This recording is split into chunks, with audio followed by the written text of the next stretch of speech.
Have you ever wondered how a seemingly normal person can suddenly turn into a mass shooter? Picture this. A 19-year-old former FedEx employee, Brandon Scott Hole, tragically claiming 8 lives in a heart-wrenching shooting spree at an Indianapolis FedEx facility. This wasn't a sudden break, however. The FBI had previously interviewed Hole due to concerns of potential self-harm. Yet despite this, the motivation behind his horrific act remains shrouded in mystery.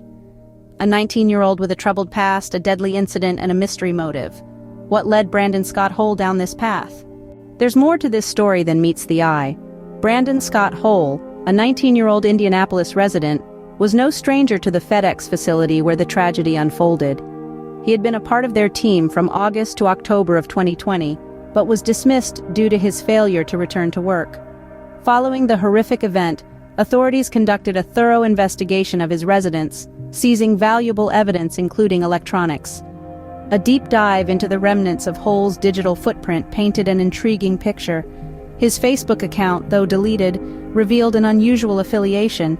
He was a brony, a term used for adult male fans of the children's animated series, My Little Pony, Friendship is Magic.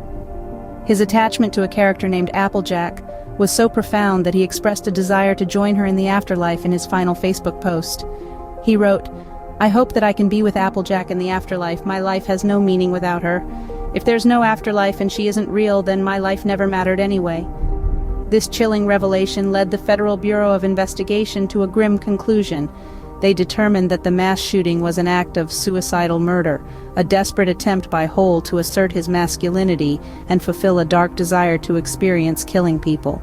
The chilling final words of a troubled young man, a horrifying act of violence, and a desperate attempt to make sense of it all.